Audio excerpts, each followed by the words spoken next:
اب عرفہ کے روزے کے بارے میں احادیث میں جو فضیلت بیان کی گئی ہے وہ بتا دیں. حدیث میں آتا ہے کہ ایک سال پچھلے اور ایک اگلے گناہوں کا کفارہ ہے. اس سے صغیرہ گناہ مراد ہوتے ہیں. بہت بڑی فضیلت ہے, رکھنا چاہیے. اور عرفہ کے روزوں میں دو نہیں ہے, ضروری نہیں ہے جیسے محرم میں ہوتا ہے نا 9, 10 یا 10, 11. تو عرفہ میں ایک ہی روزہ ہے.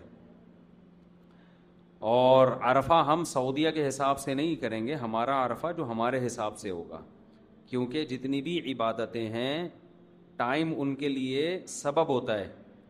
جیسے ظہر ہم پر کیوں لازم ہوتی ہے؟ اس لیے کہ ظہر کا وقت داخل ہوتا ہے. تو جس کنٹری میں وقت داخل ہوگا اسی کنٹری میں ظہر ہوگی نا. یہ تو نہیں کہ سعودیہ میں ظہر کا وقت داخل ہو گیا تو ہم یہیں ظہر پڑھنا شروع کر دیں. تو عید الفطر جو یوم نحر ہے, قربانی کا دن, تو قربانی کا جو دن ہے جس کو یوم نحر کہا جاتا ہے وہ 10 ذی الحجہ ہے. تو 10 تاریخ ہوگی نا, تو اسی عرفہ کا دن 9 تاریخ کا دن کہلاتا ہے. جو ہماری 9 ہوگی تو ہم اس میں روزہ رکھیں گے, سعودیہ کے حساب سے نہیں چلیں گے ہم اس میں. سمجھتے ہو؟ لوگ کہتے ہیں بھائی وقوف عرفہ تو سعودیہ میں ہو رہا ہے نا, وہ تو ہمارے حساب سے 8 تاریخ کو ہوتا ہے وقوف عرفہ. پاکستان میں 8 ہوگی, وہاں کیا ہوگی 9 تاریخ ہوگی. تو ایسے تو یوم نحر بھی جو قربانی کا دن ہے سعودی عرب میں, جب یہاں 9 ہوگی تو وہاں 10 ہوگی. ابراہیم علیہ السلام نے تو وہاں کی 10 کے حساب سے قربانی کی تھی نا. تو بھائی ابراہیم علیہ السلام نے جب وہاں کی 10 کے حساب سے قربانی کی تھی تو اس کا مطلب 10 تاریخ متعین ہو گئی. اب جس ملک میں 10 تاریخ ہوگی اس تاریخ میں قربانی کا دن ہوگا. تو جس ملک میں عرفہ والی تاریخ آئے گی اس ملک میں عرفہ کا روزہ ہوگا. سمجھتے ہو؟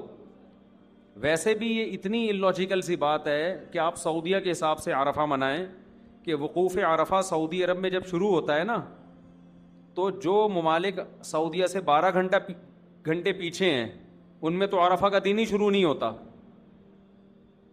وہ جب ان کا عرفہ کا ٹائم شروع ہوگا تو ہو سکتا ہے سعودیہ میں وقوف عرفہ کا ٹائم ختم ہو چکا ہوگا. تو وہ کیا کریں گے؟ اس لیے عرفہ جس دن عرفہ کا وقوف ہے اس وقوف کا اعتبار نہیں کرنا, اس ڈیٹ کا اعتبار کرنا ہے کہ 9 تاریخ ہونی چاہیے. تو ہمارے ملک کے لحاظ سے جو 9 تاریخ ہوگی ہم اس میں ہم اس میں عرفہ کا روزہ رکھیں گے. سمجھتے ہوگے نہیں سمجھتے؟ مشینی ذبیحہ کا حکم بیان فرما دیں. حدیث میں کہاں ہے جانور کو لٹا کر ذبح کرنا؟ جانور کو لٹا کے ذبح کرنا حدیث میں نہیں ہے, لہذا ہم بھی نہیں کہتے کہ جانور کو لٹا کے ذبح کرنا ضروری ہے. کھڑے کھڑے بھی ذبح کر دو گے ہو جائے گا, لیکن ذبح کرنا ضروری ہے اپنے ہاتھ سے.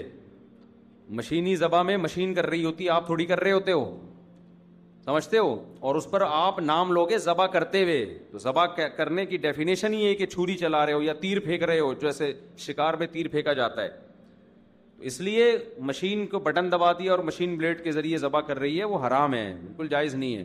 کیونکہ اس میں جن کیفیات کے ساتھ گوشت کھانے کی اجازت دی گئی ہے ہم اسی پر اکتفا کریں گے. بعض لوگ کہتے ہیں مجبوری میں ہم یورپ میں امریکہ میں رہتے ہیں, ایکچولی مجبوری ہے. تو گوشت کھانا کوئی مجبوری نہیں ہے. اسلام جو آپ کو مجبوری میں حرام کی اجازت دیتا ہے وہ جب ہے جب آپ مرنے لگو.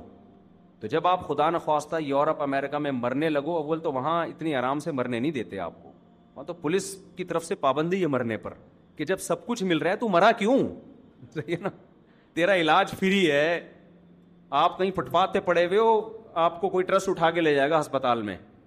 ہمارے یہاں تو فٹ پاتھ پہ بندہ پڑا ہو, لوگ ٹاپ کے جا رہے ہوں گے, اس کے اوپر سے ٹاپ کے جا رہے ہوں گے, پھر ایک ٹھٹا مارے گا تھوڑا سائڈ پہ ہو جائے یار.